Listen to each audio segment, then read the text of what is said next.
আল্লাহ আইন করলেন মিল্লাতা আবিকুম ইব্রাহিম হুয়া সাম্মাকুমুল মুসলিমিন, মুসলিম জাতির বাবা হলো ইব্রাহিম, ঠিক না বেঠিক? আর উনি আইন করলেন ওনার বাবা জাতির বাবা। আল্লাহর ইচ্ছা হলো উনি জাতির বাবা হবেন না জুতার বাবা হবেন।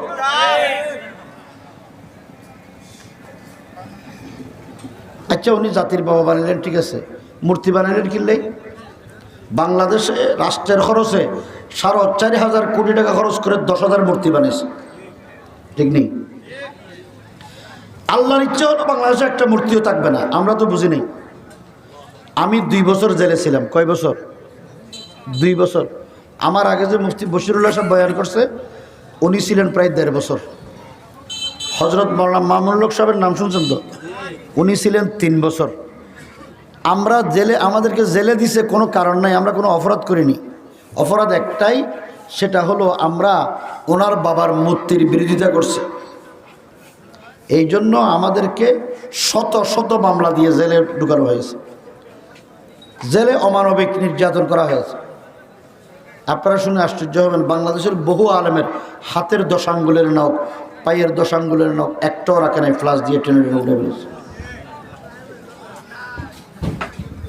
আলেমদের উপরে এমন অত্যাচার পৃথিবীর কোন ইতিহাসে কোন জালেমরা করে নাই। এই জন্য আল্লাহ এমনি তাদেরকে ধরে নেই। হ্যাঁ যুবক ভাইয়েরা তোমরা শোনো, মুসলমান মুরব্বিয়ানে কেরাম শোনেন, আল্লাহ কাউকে এমনি ধরে না।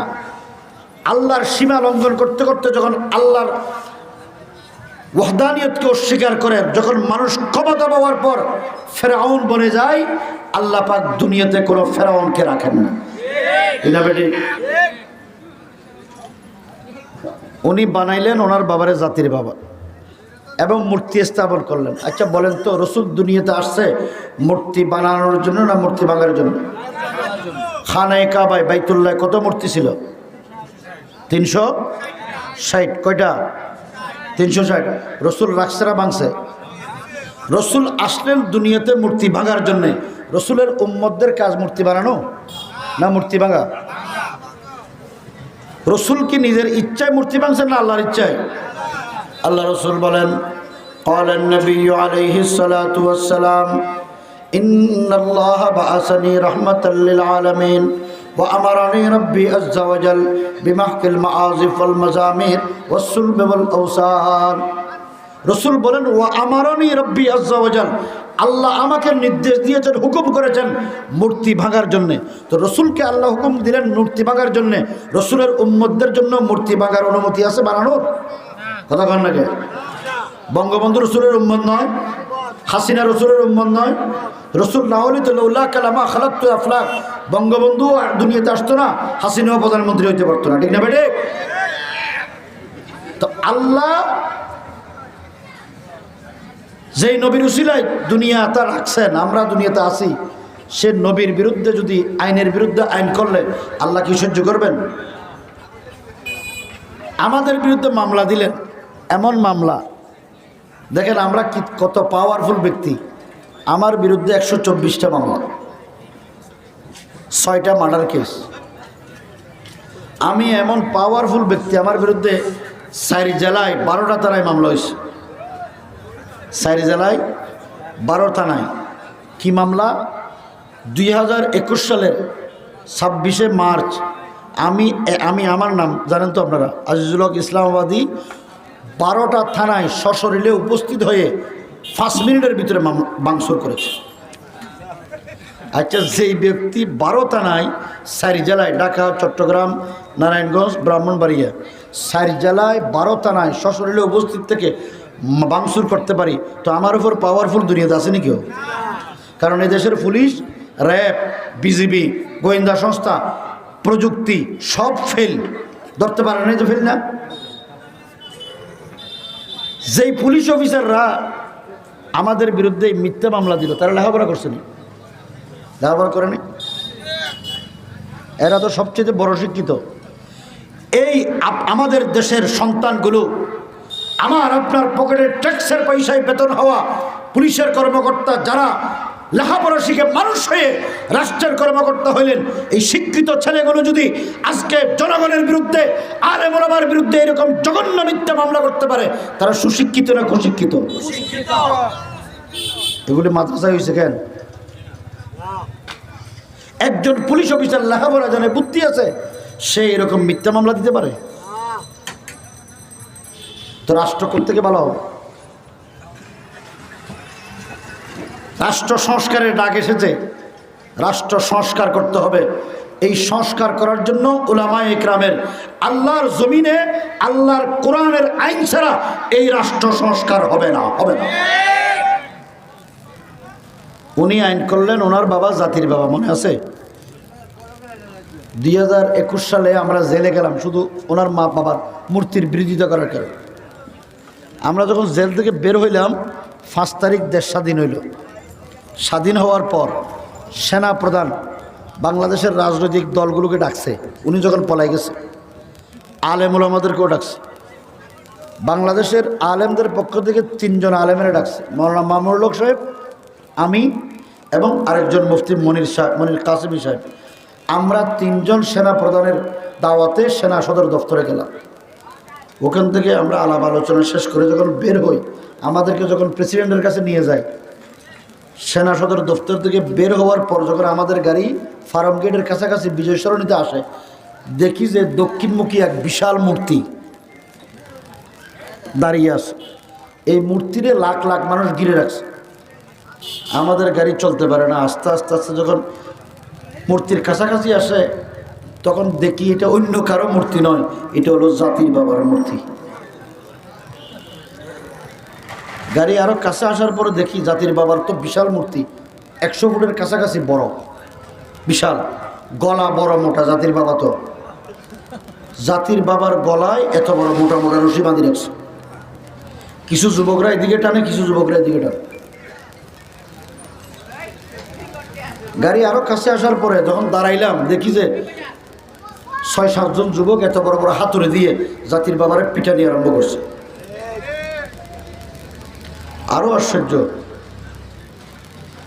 8-9 বছরের এক ছেলে তারে উঠে দিছে জাতির বাবার মাথার উপরে। মাথা তো মোটা বড়, ওখানে দাঁড়াইছে। দাঁড়ানোর পর ল্যাংটা হইয়া টপ টপ পেশাব করে শুরু করছে। এরপরে আরো আশ্চর্য, 20-25 জন যুবকের এক বিশাল দল বিশাল এক জুতার মালা এনে জাতির বাবার গলায় ফরাই দিছে। ইজ্জত না বেইজ্জত? আরে জোর করে গণ, ইজ্জত না বেইজ্জত? প্রশাসন কে করলো? আল্লাহ বলেন, কুলিল্লাহুম্মা মালিকাল মুলক তুতিল মুলকা মান তাশা ওয়া তানজিউল মুলকা মিম্মান তাশা ওয়া তুইজ্জু মান তাশা ওয়া তুযিল্লু মান তাশা বিয়াদিকাল খায়র ইন্নাকা আলা কুল্লি শাইইন কাদির। কোরআন শরীফে আছে না? ইজ্জতের মালিক কে? বেইজ্জত করনেওয়ালা কে?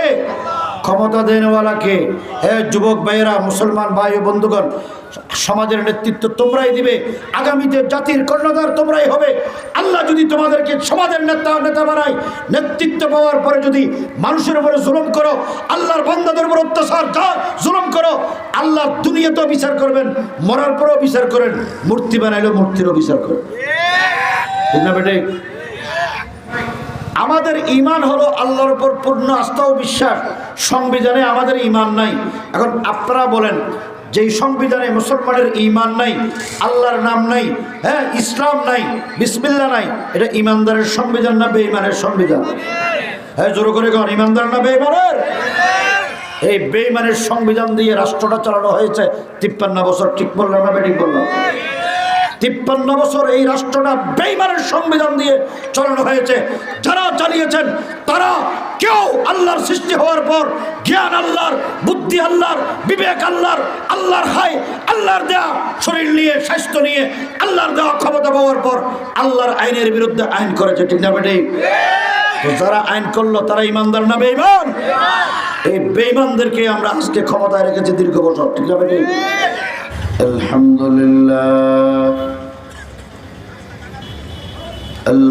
لله نحمده ونستعينه ونستغفره ونؤمن به ونتوكل عليه ونعوذ بالله من شرور أنفسنا ومن سيئات أعمالنا من يهده الله فلا مضل له ومن يضلله فلا هادي له ونشهد أن لا إله إلا الله وحده لا شريك له ونشهد أن سيدنا وسندنا وحبيبنا ومولانا محمد المبعوث إلى الأسود والأحمر لتتميم مكارم الأخلاق صلى الله تعالى عليه وعلى آله وأصحابه وبارك وسلم تسليما كثيرا أما بعد فأعوذ بالله من الشيطان الرجيم ببركة بسم الله الرحمن الرحيم ولقد ذرأنا لجهنم كثيرا من الجن والإنس لهم قلوب لا يفقهون بها ولهم أعين لا يبصرون بها ولهم آذان لا يسمعون بها أولئك كالأنعام بل هم أضل أولئك هم الغافلون بارك الله لنا ولكم في القرآن العظيم ونفعنا وإياكم بالآيات والذكر الحكيم سبحانك لا علم لنا إلا ما علمتنا إنك أنت العليم الحكيم সবাই দুরূদ শরীফ পড়ি اللهم صل على محمد وعلى آل محمد كما صليت على إبراهيم وعلى آل إبراهيم إنك حميد مجيد اللهم بارك على محمد وعلى آل محمد كما باركت على إبراهيم وعلى آل إبراهيم إنك حميد مجيد বাংলাদেশের ঐতিহ্যবাহী কিশোরগঞ্জ জেলার হোসেনপুর উপজেলার নতুন বাজার ফারুকি মহিলা মাদ্রাসা ও হেফাজতুল ইসলাম হোসেনপুর শাখার উদ্যোগে আয়োজিত শান রিসালাত সম্মেলনের সম্মানিত সভাপতি হযরতে উলামায়ে কেরাম, মঞ্চ উপবিষ্ট হেফাজতুল ইসলাম বাংলাদেশের যুগ্ম মহাসচিব হযরত মাওলানা মীর ইদ্রিস সাহেব, আজকের এই সম্মেলনের আহ্বায়ক হযরত মাওলানা আবুল কালাম ফারুকি দামাত বরকাতুহুম, হেফাজতুল ইসলাম হোসেনপুর শাখার নবনির্বাচিত সভাপতি, সাধারণ সম্পাদক মাওলানা মোহাম্মদ ইসহাক, মুফতি আবু ইসহাক সাহেব এবং অন্যান্য দায়িত্বশীল বৃন্দ, সমাবেত দিনদার মুমিন মুসলমান ভাই ও বন্ধুগণ, মহান রব্বুল আলামিনের দরবারে শুকরিয়া আদায় করি যে আল্লাহ তাবারক ওয়া তাআলা এই অঞ্চলে যতগুলো মানুষ বসবাস করে এদের মধ্য থেকে বাছাই করে আমাদেরকে এরকম একটি দ্বীনি মজলিসে বসার সুযোগ দিয়েছেন। এই জন্য শুকরিয়া আদায় করি, বলি আলহামদুলিল্লাহ। আলহামদুলিল্লাহর আওয়াজ বেশি বড় হয়েছে কেন? একটু জোর করে গান। জোর করে কেন বলবেন? জোর তো বলছেন, বলবেন কেন? আল্লাহ রসুল সাল্লাল্লাহু আলাইহি ওয়াসাল্লাম বলেন, قال النبي عليه الصلاة والسلام أحب الكلام إلى الله أربع। রসুল বলেন আল্লাহর কাছে চারটা শব্দ বেশি প্রিয়। কয়টা? সবাই বলেন। 1 নম্বর সুবহানাল্লাহ, 2 নম্বর আলহামদুলিল্লাহ, তিন নম্বর লা ইলাহা ইল্লাল্লাহ, চার নম্বর আল্লাহু আকবার। কয়টা আপনারা জানেননি সবাই? মুরব্বীরা বলেন তো, আপনাদের ঘরে নাতি নাতনি আসেনি? ছোট ছোট নাতি নাতনি নাই? আছে তো? নাতি নাতনিদেরকে আদর করে ডাকলে কাছে আসে না দূরে যায়? দমক দিয়ে ডাকলে দূরে যায়? দুনিয়াতে সন্তানকে বেশি মহব্বত করে কে? মা। কে? মার উপরে সন্তানরা বেশি আদর করে কেউ আছে? মার চাইতে বেশি আদর করে কে? ঠিক নেই? আল্লাহ যদি আদর না করতেন, মায়া না করতেন, আমরা কি দুনিয়াতে থাকতে পারতাম? আমরা কত গুনাহ করি, কিন্তু আল্লাহ এই গুনার যদি একটা বিচার করে, তাহলে আমরা কি সুস্থ থাকতে পারবো? আল্লাহ রব্বুল আলামিন, যিনি দয়ার সাগর, মায়ার সাগর, তিনি যেই শব্দগুলো উচ্চারণ করলে, পাঠ করলে তিনি খুশি হন, আপনাদের নাতি নাতনিরাদেরকে যদি আদর করে ডাকেন খুশি হয়, তো আল্লাহরে আদর করে ডাকলে আল্লাহ খুশি হবেন না বেজার হবেন? এটা বিশ্বাস হয়?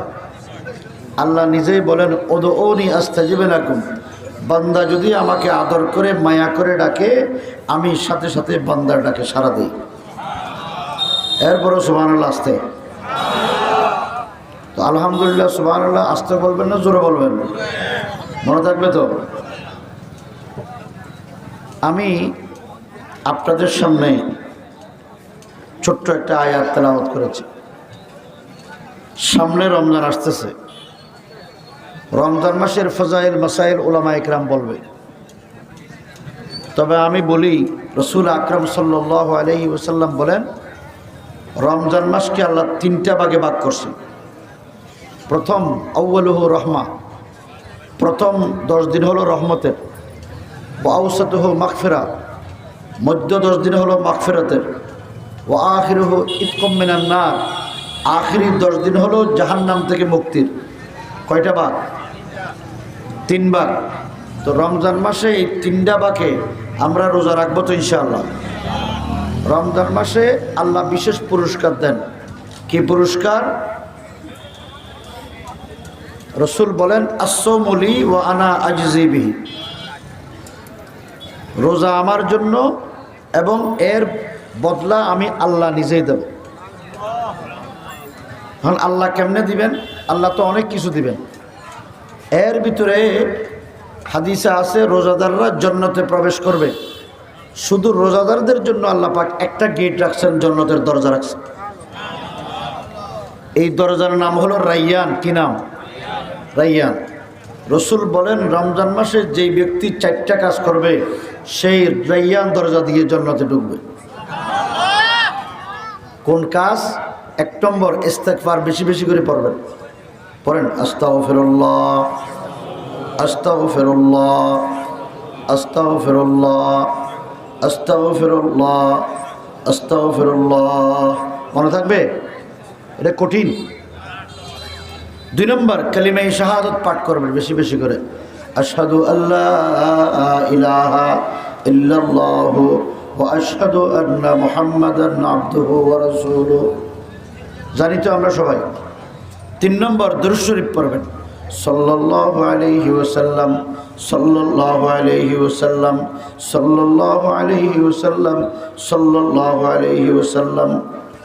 4 নম্বর, যার যতটুকু শক্তি আছে, সামর্থ্য আছে, এই অনুযায়ী গরিব, অসহায়, দরিদ্র মানুষ থাকলে, এতিম থাকলে, আত্মীয় স্বজন গরিব থাকলে তাদেরকে সাহায্য করবেন। পারবো? কয়টা কাজ?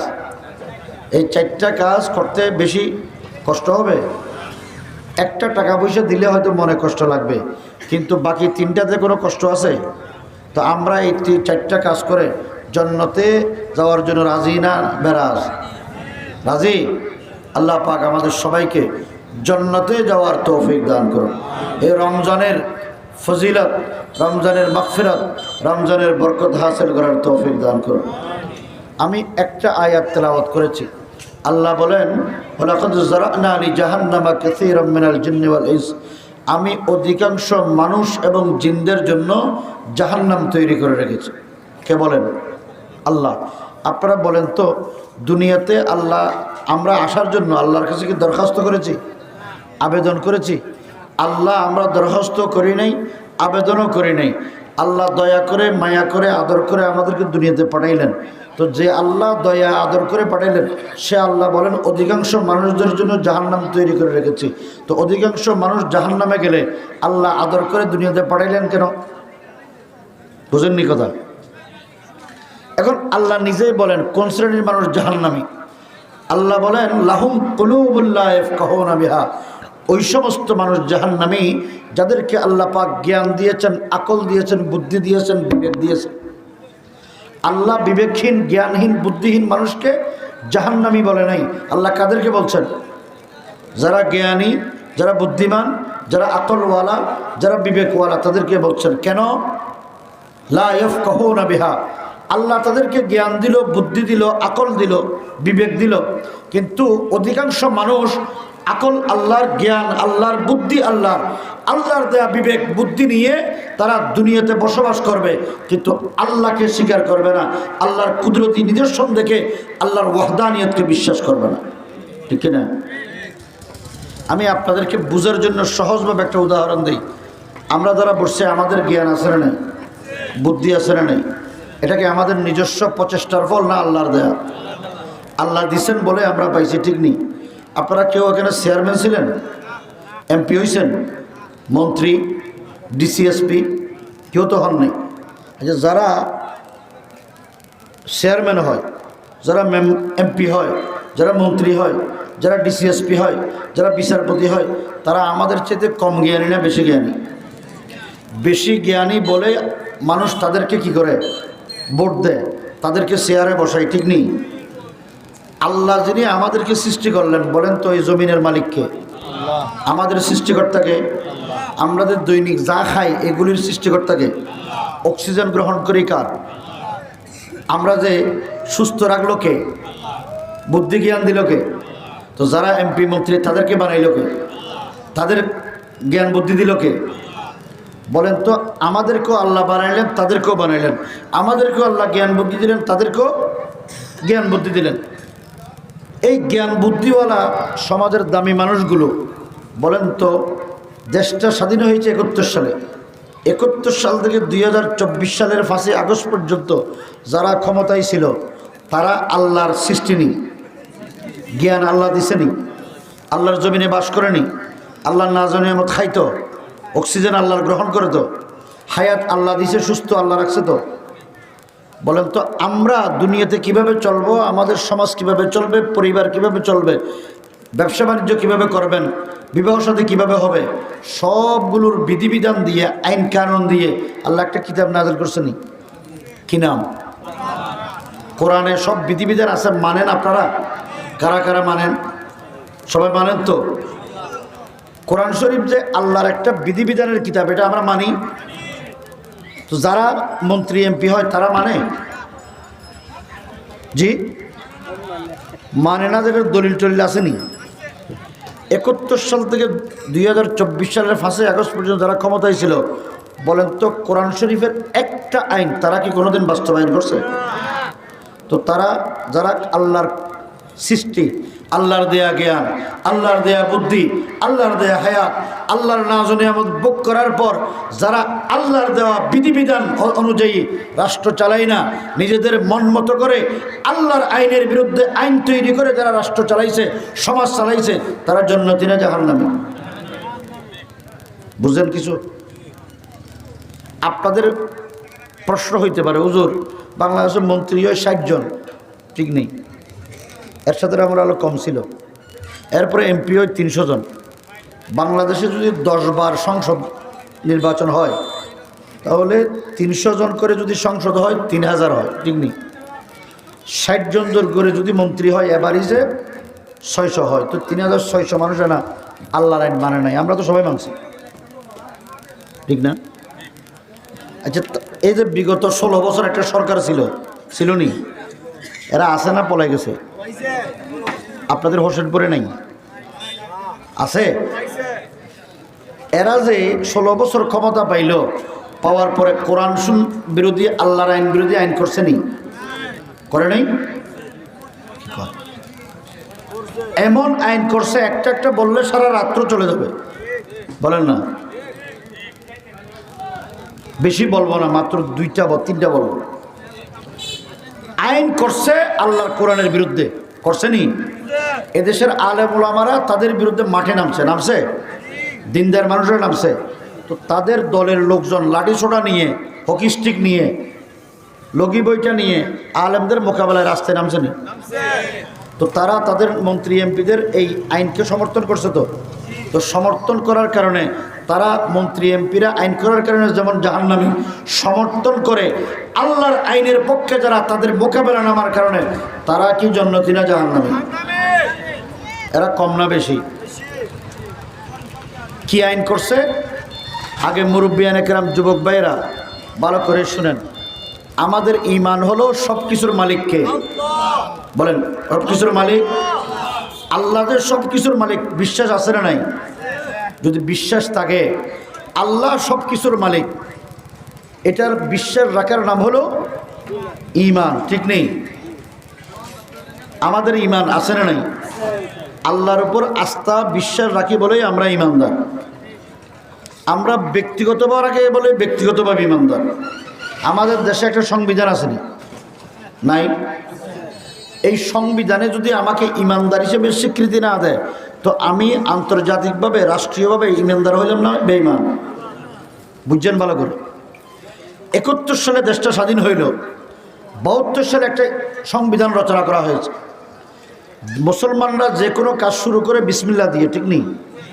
বিসমিল্লাহ দিয়ে কাজ শুরু না করলে ফাহুয়া আক্তাহু, সেটা হলো লেজ কাটা হয়। এটা কিতাবের মশলা। আমাদের সংবিধানে বিসমিল্লাহ নাই, যেটা 72 সালে করলো। আমরা যে ধর্ম পালন করি এটার নাম কি? ইসলামকে আমাদের বানানো না আল্লাহর ধর্ম? আল্লাহ যেই ধর্মকে মনোনীত করলেন, এদেশের সংখ্যাগরিষ্ঠ মানুষ মুসলমান, এই ধর্মের নাম সংবিধানে নাই। মুসলমানরা যে কোনো কাজ শুরু করে বিসমিল্লাহ দিয়ে, সংবিধানে বিসমিল্লাহ নাই। যে আল্লাহ সৃষ্টি করলো, যে আল্লাহ জ্ঞান বুদ্ধি দিল, সে আল্লাহর নাম নাই। ঈমান ঠিক করেন। ঈমান যদি ঠিক না থাকে, সারা জীবন নামাজ পড়লাম, রোজা রাখলাম, কোনো কাজে আসবে? এখন তারা কি করলো? 16 বছর ক্ষমতায় আসার পরে আমাদের ঈমানটা সংবিধানে ছিল, সংবিধান থেকে মুছে দিলেন। ঈমানদার হওয়ার জন্য 4টা শর্ত। কয়টা শর্ত? 1 নম্বর, আল্লাহ যে সব কিছুর মালিক, এটা মুখে স্বীকার করতে হবে, একরার বিল লিসান।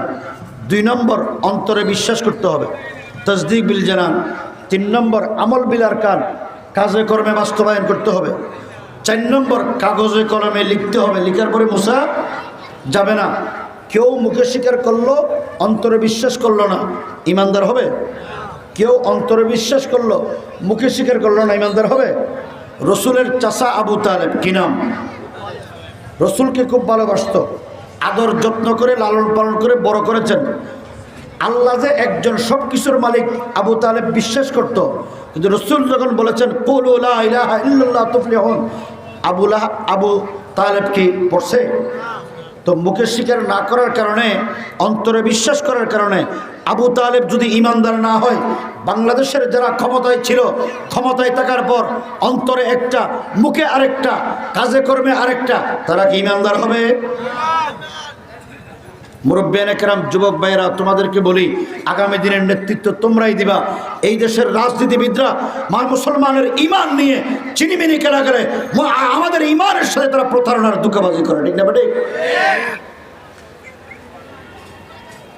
এরপরে করলেন কি? তাহলে যারা সংবিধানে আল্লাহর উপর আস্থা বিশ্বাস মুছে দিলেন, তারা ঈমানদার না বেঈমান? বুঝে আসে? এটা 16 বছর যারা ক্ষমতায় ছিল তারা করছেনই, সেটা করছে। 2 নম্বর, কোরআন শরীফে আল্লাহ আয়াত নাযিল করেছেন, কোরআন শরীফের আয়াতকে পরিবর্তন করার কোনো ক্ষমতা কারো আছে? কোরআন কার? আল্লাহ। আল্লাহ আইন করলেন, আপনারা সবাই বুঝবেন এই জন্য উদাহরণ দিচ্ছি। আমরা মুসলমান, তো মুসলমান অনুযায়ী আল্লাহ আইন করে দিলেন মা বাবার সম্পত্তিতে, বাপের সম্পত্তিতে মেয়ে পায় 1 ভাগ, ছেলে পায় 2 ভাগ, ঠিক নেই? আচ্ছা, এই আইন কি এদেশের কোনো আলেমে করছে না আল্লাহ করছে? আল্লাহ করছে। এই যারা বিগত 16 বছর ক্ষমতায় ছিল, ক্ষমতায় আসার পরে 2009 সালে একটা আইন করতে চাইলেন। কি আইন? কয় আল্লাহ নারীদের উপরে বেইনসাফ করছে। কেন বেইনসাফ করছে? একই বাপের সন্তান, একই মায়ের গর্ভ থেকে বের হয়েছে, ছেলেও মেয়েও। আল্লাহ ছেলেকে দিল সম্পত্তির 2 ভাগ, মেয়েকে দিল 1 ভাগ। সুতরাং আল্লাহ মেয়েদের উপরে জুলুম করছে, বেইনসাফ করছে, এই জন্য সম্পত্তিতে সমান ভাগ করতে হবে। নাউজুবিল্লাহ কর। এই যুবক ভাইরা, তোমরা কি বুঝো? আল্লাহ আইন করলেন কি? মেয়ে 1 ভাগ, ছেলে 2 ভাগ। তারা বলে না এই আইন অন্যায় হয়েছে, বেইনসাফ হয়েছে, এই জন্য সমান অধিকার দিতে হবে। এটা কি সম্ভব? আল্লাহর আইনের বিরুদ্ধে যারা আইন করে, আল্লাহর আইন মানা হলো না, বিরোধিতা করা হবে? বিরোধিতা করা হবে। শোনেন বালা করে, আল্লাহ মেয়েকে দিল 1 ভাগ, ছেলেকে 2 ভাগ দিল কেন? এই প্রশ্নের উত্তর বোঝার আগে একটা প্রশ্ন আমাদের দেশের একজন বড় দার্শনিক আলেম খতিব আজম হযরত মাওলানা সিদ্দিক আহমদ সাহেব রহমতুল্লাহ আলাইহি তিনি বলতেন, আপনারা বলেন তো, সন্তান গর্ভে ধারণ করে মা না বাবা? আমাদের আপনাদের মারা 10 সন্তান, 5 সন্তান, 8 সন্তান দুনিয়াতে আনে নাই তো? মা একাই তো গর্ভে ধারণ করে কষ্ট করছে না? আচ্ছা, সন্তান কি মার একার না মা বাবা দুইজনের? দুইজনের। তো মা বাবা দুইজনের যদি সন্তান হয়, মা একা একা 9 মাস 10 দিন পেটে ধারণ করে এতগুলো সন্তান দুনিয়াতে আনা, কষ্ট স্বীকার করা মার জন্য জুলুম না?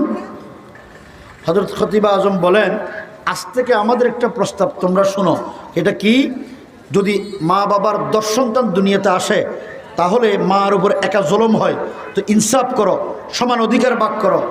মা পেটে ধারণ করবে 5 জন, বাবা পেটে ধারণ করবে 5 জন। সম্ভব? সম্ভব? তো যদি সম্ভব না হয়, সমান অধিকার সম্ভব?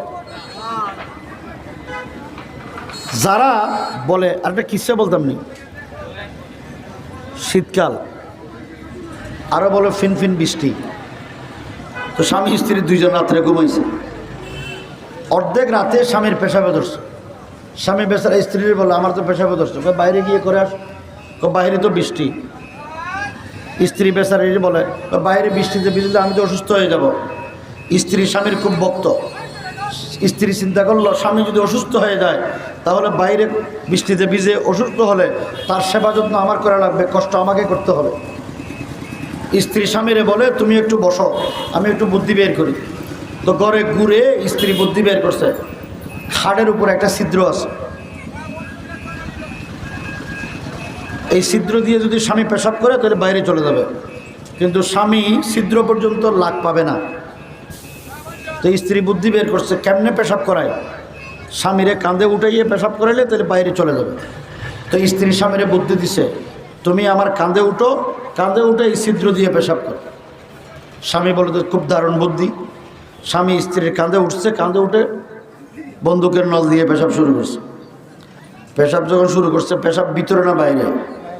বাইরে চলে গেছে। তো রাত যখন 3 ভাগের 2 ভাগ শেষ ভাগে স্ত্রীরও পেশাবে ধরছে। স্ত্রী স্বামীর ডেকে কয়, ওগো আমার তো পেশাবে ধরছে, বাইরে গিয়ে করে আসো। কয়, তোমার না আমি কাঁধে নিয়ে পেশাব করাইলাম? দুনিয়া কি এরকম বেইনসাফের দুনিয়া? হ্যাঁ, আমি তোমার নিয়ে কাঁধে পেশাব করাইলাম আর তুমি আমার কথা বাইরে গিয়ে করে আসো?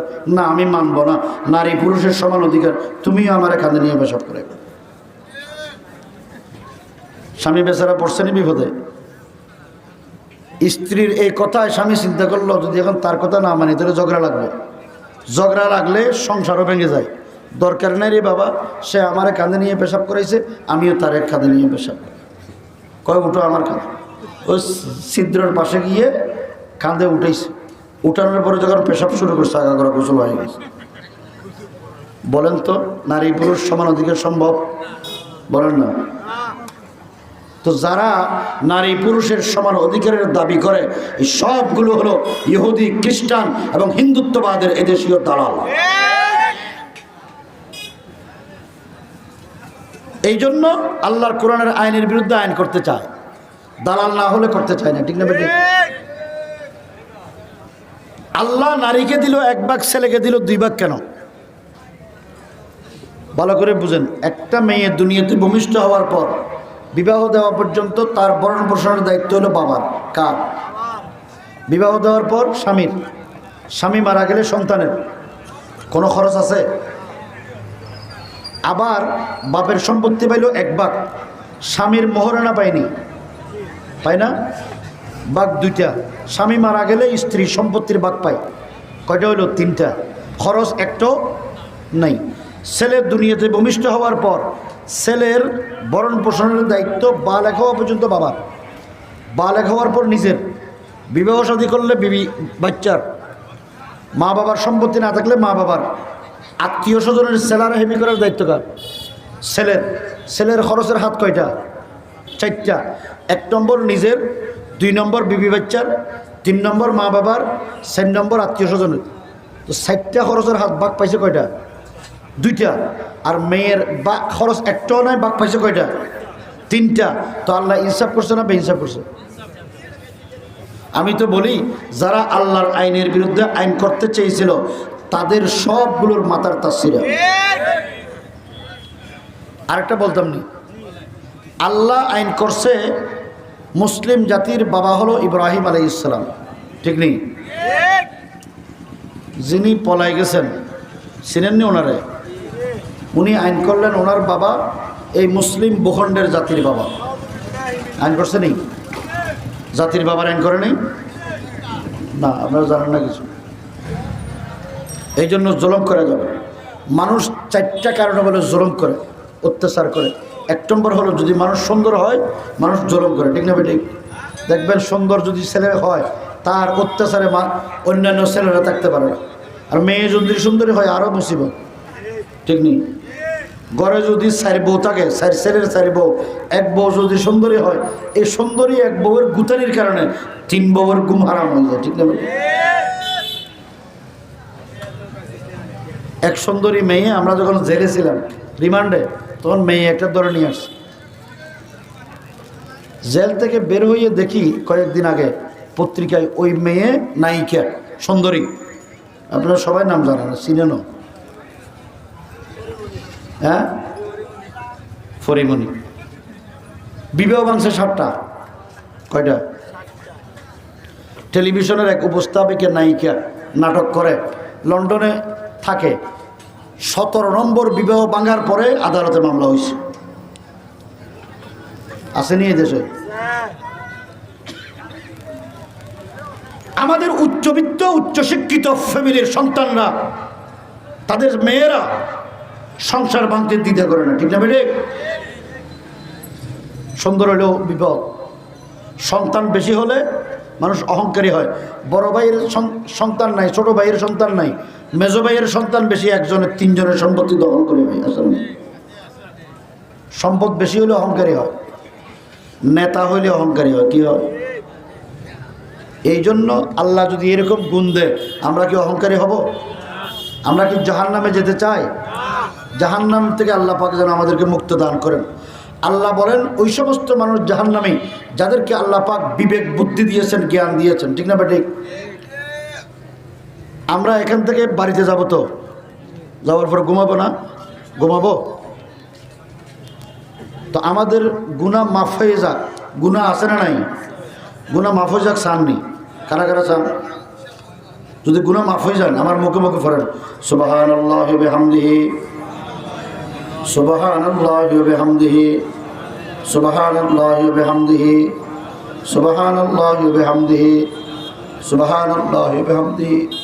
রাসূল বলেন, দুনিয়াতে আমার বান্দাবান্দি, আমার উম্মতের নরনারী, যদি পৃথিবীতে যত সমুদ্র আছে, সমুদ্রগুলোতে যত ফেনা আছে, আমার উম্মতের নরনারী যদি এই পরিমাণ গুনাহ করে, এই যে ব্যক্তি দৈনিক 100 বার সুবহানাল্লাহি ওয়া বিহামদিহি পাঠ করবে, আল্লাহ পাক সমস্ত গুনাহ মাফ করে দেবে।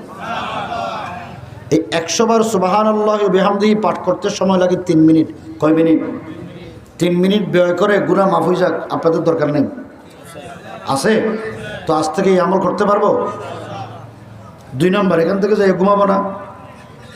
আম্মা জান আয়েশা রাদিয়াল্লাহু তাআলা আনহাকে আল্লাহ রাসূল ওসিয়ত করেছেন, হে আয়েশা, তুমি যখন ঘুমাবে, ঘুমের আগে 1 খতম কোরআন শরীফ তেলাওয়াত করলে আল্লাহর দরবারে কবুল হলে যে সওয়াব, সেই সওয়াব নিয়ে ঘুমাও।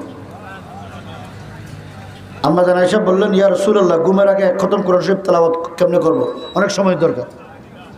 রসুল বলেন, যে ব্যক্তি ঘুমের আগে 3 বার সূরা ইখলাস, কুল হুয়াল্লাহ শরীফ চিনেন তো আপনারা, পাঠ করবে, আল্লাহ পাক তার আমলনামায় এক খতম কোরআন শরীফ তেলাওয়াত করলে যে সওয়াব, সেই সওয়াব দিবে। কি বললাম? সূরা ইখলাস 3 বার পাঠ করা ঘুমের আগে। পারবো? 3 বার সূরা ইখলাস পড়তে সময় লাগবে 30 সেকেন্ড। কয় সেকেন্ড? দ্বিতীয় নম্বর, আম্মা জান আয়েশা ওসিয়ত করেন, হে আয়েশা, আল্লাহ রাসূল ওসিয়ত করেন, ঘুমের আগে একটা মকবুল উমরা হজের সওয়াব নিয়ে ঘুমান। আম্মা জান আয়েশা বললেন, ইয়া রাসূলুল্লাহ, ঘুমের আগে উমরায় কেমনে যাব? বাইতুল্লাহ কেমনে জিয়ারত করব? তাওয়াফ কেমনে করব? হ্যাঁ, সাফা মারওয়া সাই কেমনে করব? রসুল বলেন, যে ব্যক্তি ঘুমের আগে এই 4টা শব্দ পাঠ করে ঘুমাবে, আল্লাহ পাক তার আমলনামায় একটা মকবুল উমরা হজের সওয়াব দিবেন। পড়েন সবাই, সুবহানাল্লাহ আলহামদুলিল্লাহ ওয়ালা ইলাহা ইল্লাল্লাহ আল্লাহু আকবার। বেশি কঠিন জানি তো আমরা, এই আমল করতে পারবো না। এই 4টা শব্দ পাঠ করতে 10 সেকেন্ড লাগে, তো 30 সেকেন্ড সূরা ইখলাস, 10 সেকেন্ড এই 4 শব্দ, 40 সেকেন্ড ব্যয় করে এক খতম কোরআন শরীফের সওয়াব, একটা উমরা হজের সওয়াব দরকার নাই। পারবো আমরা ইনশাল্লাহ? না শুধু আমাদের দরকার, আমাদের মা বোনদের দরকার নেই? ওনাদেরকে বলতে পারবো? আল্লাহ পাক আমাদের সবাইকে আমল করার তৌফিক দান করুন। শেষ? আপনি শেষ করলে আপনার এখতিয়ার। আপনারা দোয়া করবেন, আমার চলে যেতে হবে, এই জন্য আমি আর লম্বা না করি। আমরা এই আমলগুলো করবো তো ইনশাল্লাহ। সামনে রমজান আসতেছে, রমজানের সময় গুনাহ ছেড়ে দেব। কি করব? আপনারা বলেন তো মুরব্বীরা, পানি খাওয়া হালাল না হারাম? ভাত খাওয়া হালাল না হারাম? হালাল না? তো রমজানে আমরা এগুলি ত্যাগ করে নিই। কেন ত্যাগ করি? আল্লাহ সন্তুষ্টির জন্য, ঠিক তো? গীবত করা হালাল না হারাম? হ্যাঁ, হারাম। হারাম খাবার খাওয়া জায়েজ না হারাম? তো আমরা এগুলি করিনি, গীবত করি না। বেগানা মেয়েদের দিকে দৃষ্টি দেওয়া হালাল না হারাম? তো রমজান মাসে হালাল জিনিসটা বন্ধ করি, খানা হালাল এটা না করি, পানি না খাই, অন্যান্য আহার না করি, যেগুলি হালাল। তো যেটা হারাম সেটা করি নাকি না? হারামটা করি, হালালটা বন্ধ রাখি। তো আমাদের এই রোজার দ্বারা কোনো ফায়দা হবে? আমাদেরকে হারাম বন্ধ করতে হবে, ঠিক না বেটি? গুনাহ থেকে মুক্ত থাকে, যে কাজটা গুনাহ রমজানে, সেটা না করার নাম হলো রমজানের পবিত্রতা রক্ষা করা, ঠিক না?